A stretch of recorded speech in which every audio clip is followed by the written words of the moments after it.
Retirez-vous de la porte, cria Léa, la voix tendue par la peur, agrippant le tisonnier à deux mains. S'il vous plaît, répondit une voix d'homme de l'autre côté, étouffée par le vent et la neige. Je ne veux de mal à personne. J'ai juste besoin d'un abri pour mon fils. Le cœur de Léa battait à tout rompre. À travers le verre dépoli, elle distinguait la silhouette d'un homme, large d'épaules, courbé sur quelque chose de plus petit. Un enfant. La neige tourbillonnait autour d'eux en épaisse gerbe. Ses doigts se crispèrent sur la poignée. « Je ne laisse pas d'inconnus entrer chez moi », lança-t-elle. « Surtout pas des hommes. » Un silence. Puis la voix, plus basse, plus désespérée, « Je comprends. Je ne demanderai pas si j'avais le choix. Il est malade. Il gèle. Juste une nuit hors de la tempête. » Léa hésita. Le froid s'infiltrait déjà par les vieux panneaux de bois de la cabane. L'électricité était coupée depuis une heure. La cheminée était la seule chose qui empêchait le salon de devenir un congélateur. Elle jeta un œil à son téléphone. Pas de réseau, personne à appeler, juste elle et maintenant eux. Elle regarda de nouveau par le Judas. L'homme bougea légèrement, révélant un petit garçon blotti dans ses bras. L'enfant toussa violemment, un son aigu, douloureux. Cela suffit. Avec un grincement de protestation des vieilles charnières, Léa ouvrit la porte. La neige s'engouffra aussitôt, glaçant ses chevilles à travers ses chaussettes. L'homme avança juste assez pour qu'elle le voie mieux. Il était grand, trempé jusqu'aux os, les cheveux plaqués sur le front. Le garçon dans ses bras avait le visage enfoui dans le manteau de l'homme, le corps tremblant. « Entrez vite », marmonna Léa en s'écartant. « Merci », dit l'homme avec un hochement de tête, portant l'enfant à l'intérieur.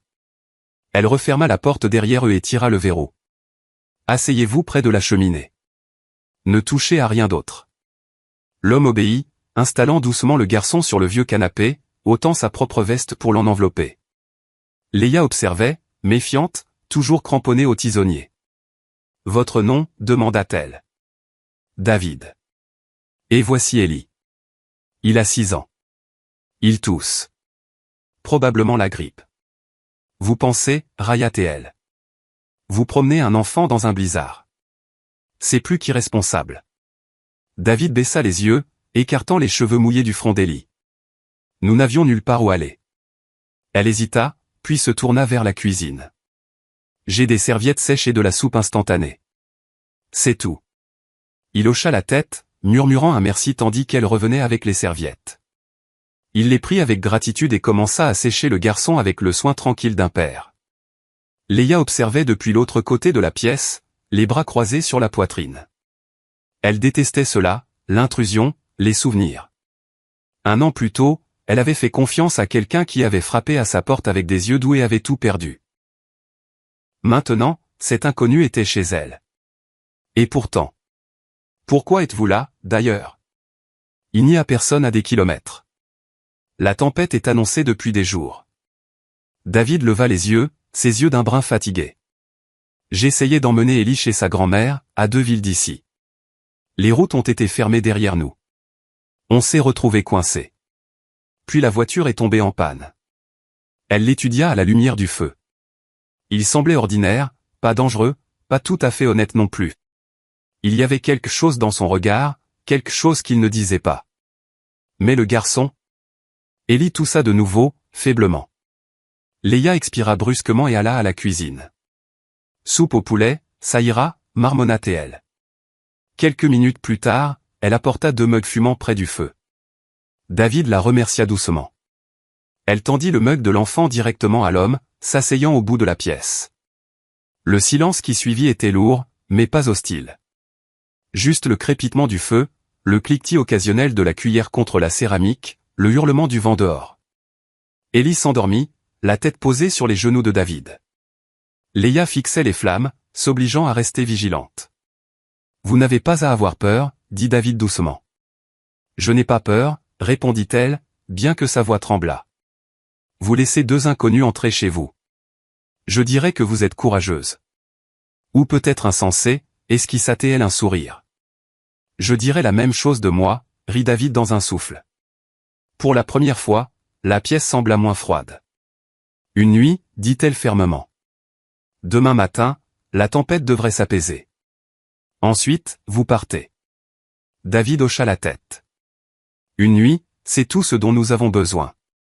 Elle regarda le visage endormi du garçon. Puis l'homme qui le tenait si tendrement, et pour la première fois depuis longtemps, elle se demanda si ouvrir la porte avait été une erreur ou la première bonne chose qu'elle ait faite depuis des lustres. Le vent hurlait dehors comme un esprit agité, faisant trembler les fenêtres de la petite cabane. L'électricité était complètement coupée. Le feu dans l'âtre vacillait avec une tranquille défi, projetant des ombres dorées sur les murs. Léa alluma 2 vieilles bougies qu'elle gardait dans un tiroir de cuisine, leurs flammes tremblotantes posées sur la table entre elle et David. La soupe avait tiédi, mais la chaleur persistait. Ellie n'avait bu que quelques gorgées avant de sombrer de nouveau dans le sommeil, enveloppée dans un cocon de manteau et de couverture sur le canapé. Sa respiration était encore irrégulière, mais plus lente, plus régulière. Léa s'assit par terre près du feu, les genoux sous elle, les mains autour d'un mug ébréché. David était assis en face, son propre mug à la main, son visage à demi éclairé par la lumière du feu. Il semblait moins imposant dans la lueur des bougies. Humain, fatigué, mais calme. Elle adore la soupe au poulet, dit-il après un long silence, hochant la tête vers son fils. Elle? David rit doucement. Désolé, habitude. Sa mère, elle est partie il y a quelques années, mais chaque fois que je faisais de la soupe au poulet pour Ellie, je disais toujours que c'était parce qu'elle l'aurait fait aussi. Léa jeta un œil au garçon, ses traits s'adoucissant. Il est mignon. Poli, j'essaie, dit David, puis baissa les yeux. C'est tout ce que j'ai. Il y avait une vulnérabilité dans sa voix qui fit bouger Léa légèrement. Elle n'y était pas habituée. La plupart des hommes qu'elle avait rencontrés, surtout ceux qui frappaient en pleine tempête, cachaient des secrets derrière leur charme. Mais David n'essayait pas de l'impressionner. Il était juste là, honnête. Je suis désolé pour sa mère, dit-elle. Merci. Il croisa son regard, et pendant un instant, le feu crépita entre eux comme un pont qui se construisait lentement. Léa se leva. J'ai une couverture propre dans l'arrière. Je vais la chercher. Elle traversa le couloir, les planches grinçantes sous ses pas, jusqu'au placard à linge. Elle s'arrêta en attrapant sa couverture la plus douce, celle que sa grand-mère avait quiltée des années plus tôt. Blanche avec de petites fleurs bleues. Elle l'utilisait rarement, la gardant pliée soigneusement en haut de la pile. Elle soupira, puis la descendit. Quand elle revint au salon, elle s'arrêta net dans l'embrasure. David était assis par terre à côté d'Ellie. L'enfant était à moitié endormi, gémissant doucement. David, ignorant sa présence, trempa un linge dans un bol d'eau, l'essora avec soin. De ses mains lentes et expertes, il posa le linge frais sur le front d'Ellie, lui murmurant des mots si bas que Léa ne les entendit pas. Le linge? C'était le sien. Une des dernières serviettes blanches propres qu'elle gardait à part. Elle observa David rincer le linge, essuyer les joues d'Ellie, puis plier soigneusement la serviette et la reposer à côté du bol. Puis il se leva, alla à la cuisine, lava le linge à fond avant de le remettre à sa place, plié exactement comme elle l'avait rangé. Il ne l'avait pas vu. Léa baissa les yeux sur la couverture dans ses bras, puis entra doucement dans la pièce. Tenez, dit-elle doucement, lui tendant la couverture. David sursauta légèrement. C'est magnifique. Et chaude. Et propre, répondit-elle. Il la prit, ses doigts effleurant les siens brièvement. Merci. Elle se rassit près du feu, mais cette fois un peu plus près. Pour la première fois depuis longtemps, la pièce semblait pleine, pas seulement de gens, mais de présence, de paix. Alors que David s'installait de nouveau à côté de son fils, ajustant la couverture sur le petit corps, il regarda Léa. Vous n'étiez pas obligé de nous laisser entrer, dit-il doucement. Je sais. Vous n'étiez pas obligé de nous nourrir, de nous offrir votre meilleure couverture, ni de faire semblant de ne pas avoir peur. Elle le regarda, sa voix à peine un murmure. Je ne fais pas semblant. Il sourit, faiblement mais sincèrement. Quand même, merci pour tout. Je n'oublierai pas cette nuit. Aucun d'eux ne dit plus rien après cela. Le feu crépitait, le vent hurlait, mais au cœur de la tempête, la petite cabane brillait doucement, et pour une nuit, la chaleur l'emporta. La neige n'avait pas faibli. Au matin, le monde dehors était enseveli sous un épais silence blanc. Les routes étaient invisibles sous la tempête. Les arbres gémissaient sous le poids de la neige, et même les faibles traces de la veille avaient disparu. Léa sortit sous le porche, enveloppée dans un manteau épais, et fixa le ciel. Rien que du blanc. Ils disent que le comté ne déneigera peut-être pas avant demain, dit-elle en rentrant. David leva les yeux depuis l'endroit où il donnait des cuillerées de soupe chaude à Ellie. Alors on est coincé. Elle hocha la tête. Encore une nuit, au moins. Il croisa son regard. Je suis désolé.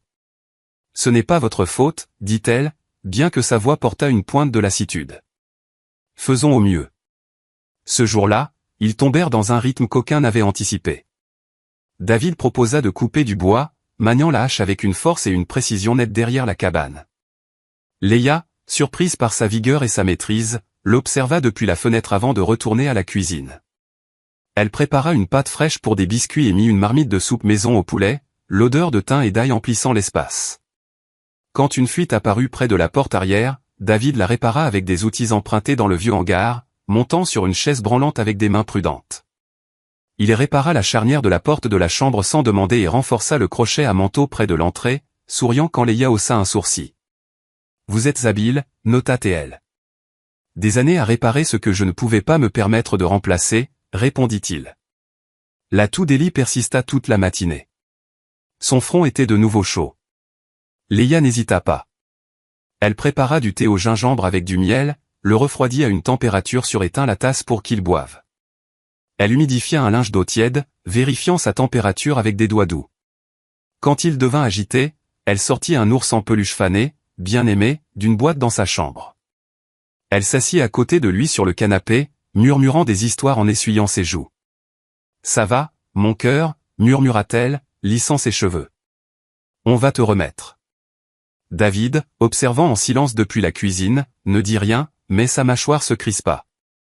Il était habitué à tout faire, être mère et père, protecteur et pourvoyeur. Voir Léa s'occuper d'Ellie avec une telle tendresse remuait quelque chose de profond en lui.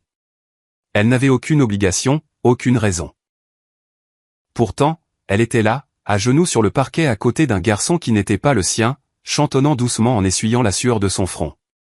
Plus tard dans l'après-midi, pendant que Léa allait chercher d'autres couvertures, David se tint à la porte de la chambre et observa. Elle était assise par terre à côté du lit d'Ellie, sa petite main cradle dans les siennes. Elle fredonnait, une berceuse peut-être de son propre enfance.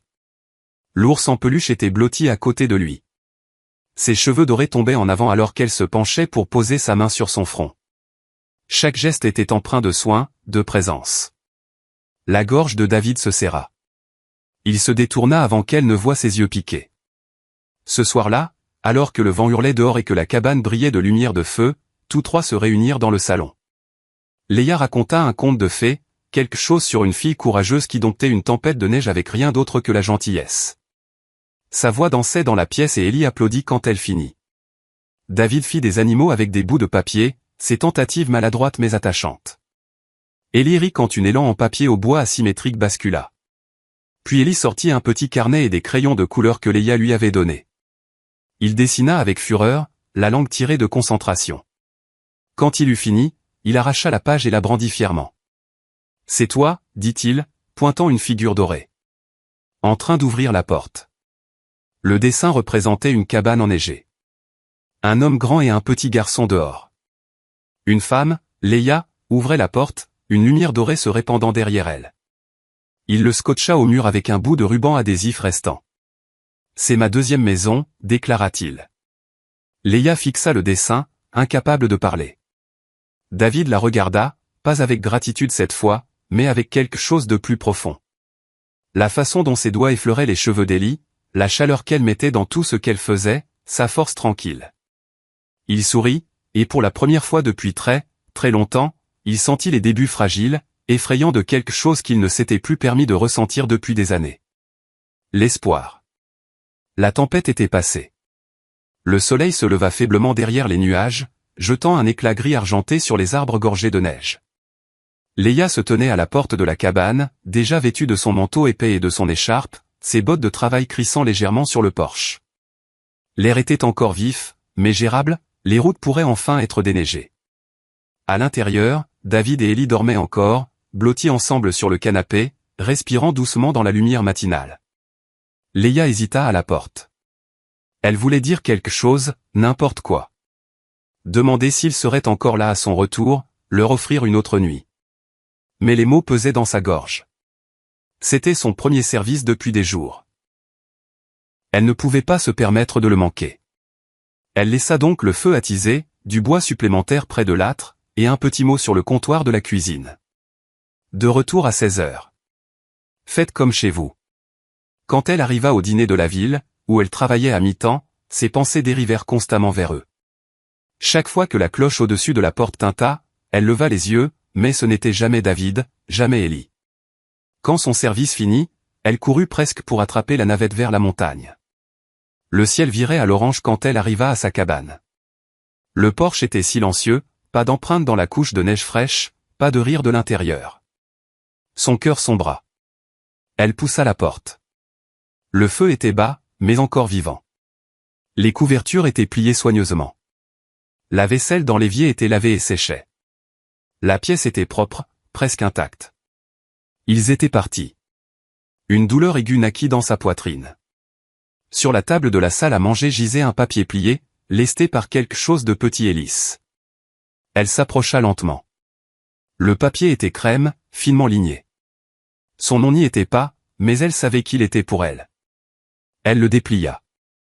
Merci pour la chaleur, pour la gentillesse, pour me rappeler que des gens comme vous existent encore dans le monde. Je n'oublierai jamais.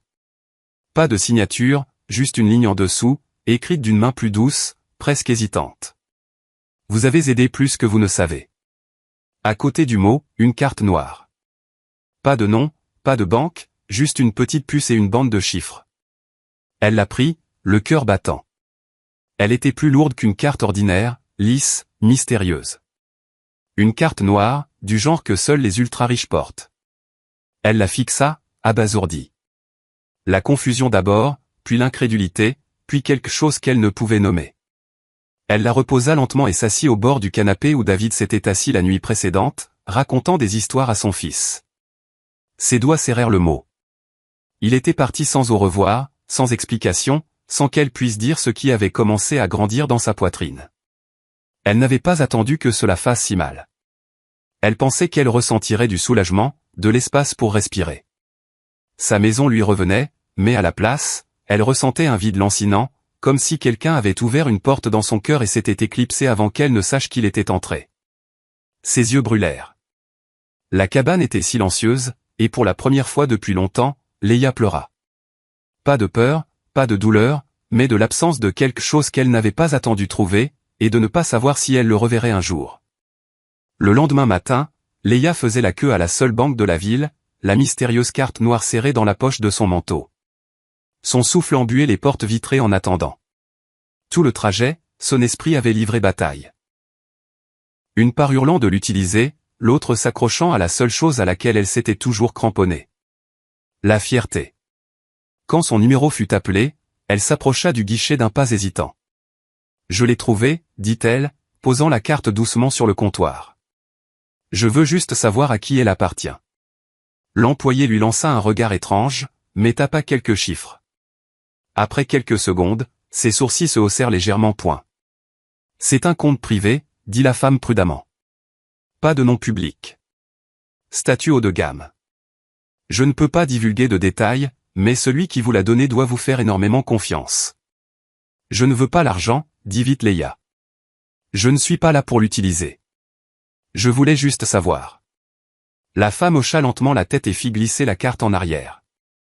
Leia partit avec plus de questions que de réponses, et rangea la carte dans un tiroir, intacte. Les jours devinrent semaines. La neige fondit. Le vent s'adoucit et les nuits devinrent plus calmes. Leia reprit sa routine, réparant la cabane, travaillant à la bibliothèque 2 jours par semaine, prenant des services supplémentaires au dîner quand elle pouvait. Mais tout semblait plus terne. L'écho des rires de cette nuit d'orage restait avec elle. Tout comme l'image d'un homme aux cheveux noirs assis près du feu, fabriquant des animaux en papier pour son fils. Elle se réveillait au milieu de la nuit, fixant la porte. S'attendant à moitié à entendre frapper. Puis un lundi matin, tout s'effondra. Elle arriva à la petite bibliothèque de la ville pour trouver une affiche scellée à la porte. Fermée indéfiniment. Financement supprimé. À l'intérieur, sa superviseure emballait les derniers livres. « Je suis tellement désolé, Leia, dit la femme, à peine capable de croiser son regard. Ils ont coupé les sites ruraux. Il n'y a rien à faire. Elle rentra ce jour-là avec des jambes engourdies. Chaque pas semblait plus lourd que le précédent. 2 emplois perdus en moins de 3 mois, pas de famille, pas de secours, et les factures s'empilaient déjà. À la fin de la semaine, sa réserve de bois diminuait. Le réfrigérateur était à moitié vide. Son compte d'épargne tomba sous les $20. Elle essaya de vendre des artisanats en ligne, même sa vieille machine à écrire, mais rien ne prit. Le silence dans la cabane devint plus lourd chaque jour. Puis vint la lettre. Elle arriva un mercredi après-midi, glissée sous sa porte dans une épaisse enveloppe crème. Son nom était écrit à la main en très élégant et délibéré. Elle l'ouvrit lentement. À l'intérieur, une seule page sur un papier à en-tête raffiné. Chère mademoiselle Leia Thompson, nous avons le plaisir de vous inviter à un entretien privé pour le programme de sensibilisation communautaire nouvellement créé au sein de RE Holdings. Nous recherchons des individus au caractère rare, aux valeurs solides et à la compassion démontrée. Votre nom a été personnellement recommandé. Veuillez vous présenter à notre bureau du centre-ville à l'heure indiquée ci-dessous. Les dispositions de voyage ont été prises pour vous. Cordialement, David R. Président-directeur général, RE Holdings. Ses mains tremblèrent. Elle relut encore et encore. David. Elle s'assit brutalement au bord du canapé, le même endroit où il s'était assis avec Ellie. Elle pressa la lettre contre sa poitrine, respirant profondément. Il se souvenait, et il l'avait retrouvée. Elle ne savait pas ce qu'était cet entretien, ni pourquoi maintenant, ni pourquoi, après tout ce temps, il avait tendu la main.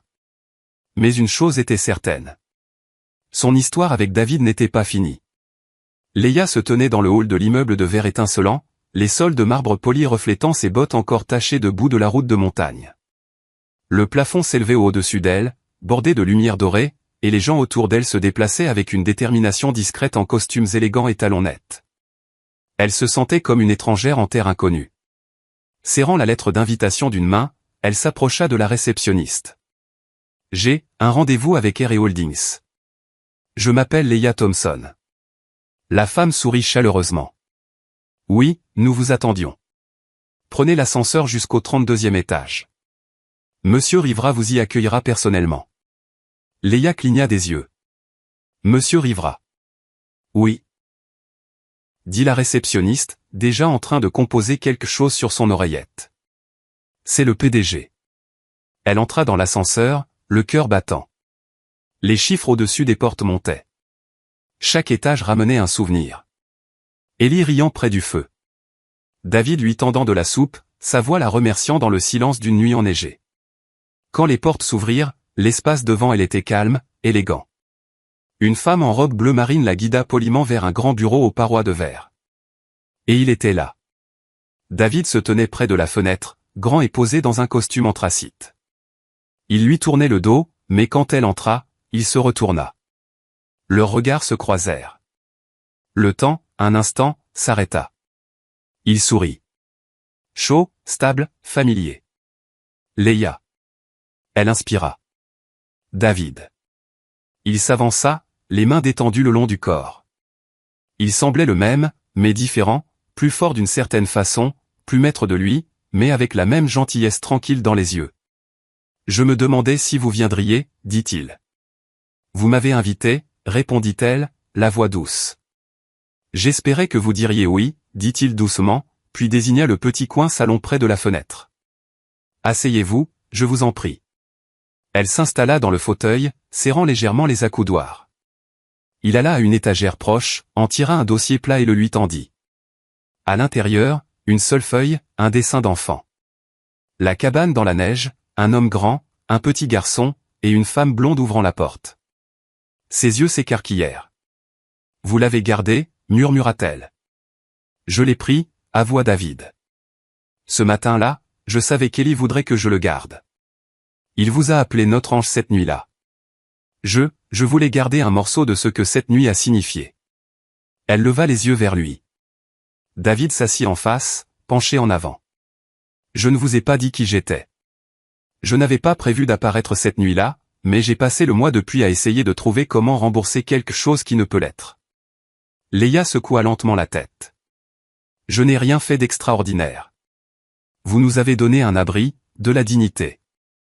Vous avez donné à Ellie chaleur et sécurité quand nous n'avions ni l'un ni l'autre. Et vous m'avez donné quelque chose que je pensais avoir perdu pour de bon. Il marqua une pause. L'espoir.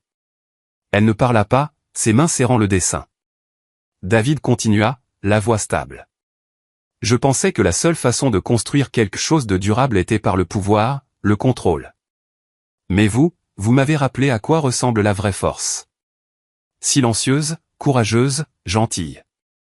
J'ai créé un programme, sensibilisation communautaire, éducation, aide rurale, tout enraciné dans cette unique nuit. Il se leva et alla à son bureau, prenant un autre dossier. Et je veux que vous le dirigiez. Leia cligna des yeux. Moi. Il hocha la tête. Vous l'avez vécu. Vous comprenez ce que signifie donner sans rien attendre en retour. C'est le genre de leadership que je veux. Elle baissa les yeux sur le dossier sur ses genoux, puis sur lui. Sa voix trembla. Ce n'est pas une question d'argent, n'est-ce pas? David sourit. Non, ça ne l'a jamais été. Elle le regarda, cet homme qui avait autrefois été assis près d'un feu en bottes et flanelle, qui lui offrait maintenant non seulement un emploi, mais une place dans l'histoire qu'il continuait d'écrire. Et elle hocha la tête. Je le ferai, dit-elle. Pas pour le titre, pas pour le bureau, mais parce que dans vos yeux, je vois quelque chose que je n'ai pas vu dans mon reflet depuis longtemps. Un but. Et parce que je vous crois, pas seulement en tant que PDG, mais en tant qu'homme qui a murmuré un merci dans le noir et le pensait vraiment. Les semaines qui suivirent s'écoulèrent dans un rythme tranquille, mais chaque jour rapprocha Leia et David. Leur nouveau programme Souaire et Holdings, nommé Initiative Porte Ouverte, se concentrait sur l'offre d'abri à long terme, de formation professionnelle et de garde d'enfants pour les parents seuls et les sans-abri. La fondation reposait sur le principe que Leia avait incarné sans le savoir la nuit où elle avait ouvert la porte de sa cabane, la gentillesse sans condition change des vies. Dans chaque salle de réunion, chaque visite de site, chaque échange de métard le soir, ils étaient côte à côte. Ils débattaient avec passion. David, pragmatique et orienté résultat. Leia, empathique et farouchement protectrice de chaque voix. Parfois ils s'opposaient, mais ils écoutaient toujours et trouvaient toujours, à la fin, un chemin qui tenait à la fois l'intégrité et le cœur. Leia ne s'était jamais sentie aussi vue. Chaque matin, un café l'attendait sur son bureau, exactement comme elle l'aimait. 2 sucres, pas de crème, cannelle saupoudrée dessus. David n'en disait jamais rien, mais elle le remarquait à chaque fois. Certaines nuits, il travaillait tard, passant en revue des propositions, discutant de logistique compliquée. D'autres nuits, il la raccompagnait à sa voiture en silence, leurs épaules se frôlant parfois dans l'obscurité. Toujours pas de mots sur ce qui grandissait entre eux, juste des regards qui s'attardaient et des gestes qui signifiaient plus qu'aucun n'osait le dire à voix haute. Puis vint le gala, un événement de prestige organisé dans le site phare de l'entreprise, un entrepôt reconverti en centre de vie transitoire ultramoderne. Donateurs, presse, officiels de la ville et leaders d'associations remplissaient la salle. Leia, dans une simple robe bleu marine, fit un discours sur la nuit où tout avait changé, sur la lumière du feu, la soupe et un garçon fiévreux. Elle ne mentionna pas David par son nom, mais dès qu'elle descendit de l'estrade, un reporter la coinça. Certains disent que votre ascension soudaine au sein de R est due à une relation personnelle avec Monsieur Rivera. Pouvez-vous confirmer ou infirmer que votre rôle est lié au favoritisme? Leia se figea. Son souffle se bloqua. Ses mains tremblèrent légèrement, mais elle tint bon. J'ai été proposée pour ce poste en raison d'eux. Elle ne finit jamais. David s'avança calmement mais avec détermination, sa voix égale alors qu'il s'adressait à la petite foule qui s'était rassemblée. Si je peux me permettre, dit-il, posant une main ferme sur le dos de Leia. Puis, sans hésiter, il prit doucement sa main dans la sienne et se tourna vers la salle. La femme à mes côtés a changé la direction de ma vie, dit-il, la voix résonnant de quelque chose de plus profond qu'une défense. Quand je n'avais rien, ni pouvoir, ni titre, elle m'a offert, à moi et à mon fils, un abri sans rien demander en retour. Il regarda Leia et quelque chose passa entre eux qui fit taire même le reporter le plus sceptique. Elle n'a pas vu un PDG ou un homme d'influence. Elle a vu 2 personnes dans le besoin et a ouvert sa porte. Il se tourna vers la foule. Tout ce que nous avons construit ici est né de ce moment. Et si cette entreprise a fait quelque chose de bien depuis, c'est grâce à son cœur. Le silence tomba, puis des applaudissements. Leia baissa les yeux sur leurs mains jointes, encore chaudes, encore stables. Elle n'avait aucune idée du moment où il l'avait prise ni pourquoi son cœur semblait sur le point d'éclater de quelque chose de trop plein pour être contenu. Plus tard cette nuit-là, quand les lumières s'atténuèrent et que les invités furent partis, ils se tinrent seuls au centre de la salle. « Vous n'étiez pas obligé de dire tout ça, murmura-t-elle. David la regarda, les yeux doux. « Si, je le devais. » Et pour la première fois, il ne lâcha pas. L'hiver revint doucement.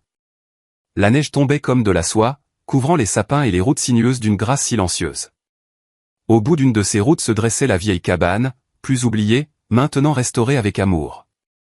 Ses os étaient les mêmes, son esprit intact, chaleureux, humble, attendant. David avait invité Leia et Ellie pour le week-end. Après un an à travailler côte à côte, à construire des abris, à lancer des programmes, à apprendre les rythmes de l'autre, cela semblait juste. Pourtant, Leia n'avait pas su où ils allaient jusqu'au dernier virage. Elle suffoqua en la voyant. La cabane se dressait comme un souvenir rendu réel. Ses bottes crissèrent sur les marches fraîchement poncées. La porte d'entrée grinçait encore. L'odeur de pain et de cannelle flottait dans l'air comme dans ses souvenirs. Et au-dessus de la cheminée, soigneusement encadré sous verre, pendait le dessin d'Ellie d'une femme aux cheveux dorés ouvrant sa porte à un homme et son fils dans la neige. « Vous l'avez gardé » murmura-t-elle. David sourit doucement. C'était le premier endroit qu'Ellie a appelé maison de nouveau. Le week-end s'écoula doucement. Ils cuisinèrent ensemble dans la petite cuisine, maintenant lumineuse de rire. La musique bourdonnait bas des haut-parleurs que David avait installés. Ellie courait de pièce en pièce comme s'il y avait toujours appartenu, demandant s'il pouvait rester pour toujours. Cette nuit-là, après le dîner, Ellie s'endormit sur le canapé sous la même couverture qu'elle avait autrefois enroulée autour de lui.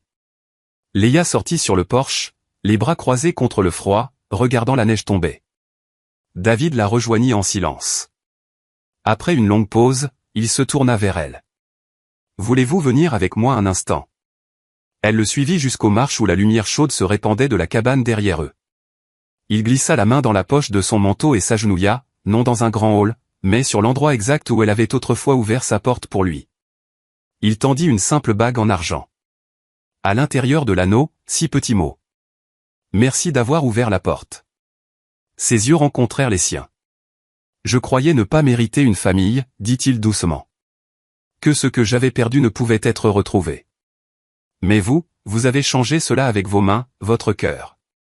Vous avez fait de la place pour nous quand personne d'autre ne l'aurait fait. » Ses yeux s'emplirent. « Je ne promets pas la perfection, continua-t-il. Mais je promets de toujours laisser la porte ouverte pour vous, pour Ellie, pour tout ce que nous construirons ensemble. » Il tendit la bague, sa main tremblant légèrement. « Voulez-vous l'ouvrir une fois de plus ? Cette fois pour une vie entière. » Leia ne répondit pas avec des mots. Elle s'agenouilla à côté de lui, l'enlaça et le tint comme elle l'avait fait avec son fils, non par peur, mais par amour. Un petit bruit brisa le moment.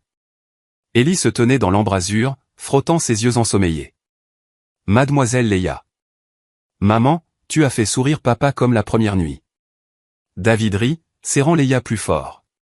Elle essuya ses yeux et regarda le garçon qui avait, sans le savoir, cousu leur vie ensemble, puis l'homme qui était enfin rentré à la maison. La neige continuait de tomber autour d'eux, douce et silencieuse. Pas de grande foule, pas d'éclat de diamants, juste une porte autrefois ouverte dans une tempête et jamais refermée depuis. Parfois, les plus beaux commencements naissent du simple geste d'ouvrir une porte. Si cette histoire a touché votre cœur, si elle vous a rappelé que la gentillesse compte, que l'amour peut arriver en silence, et que les secondes chances viennent souvent enveloppées de neige et de silence, alors nous vous invitons à faire partie de plus de moments comme celui-ci. Abonnez-vous pour plus d'histoires d'espoir, d'amour, de résilience et des petits choix qui changent des vies pour toujours. Laissez votre cœur se rappeler, une histoire à la fois.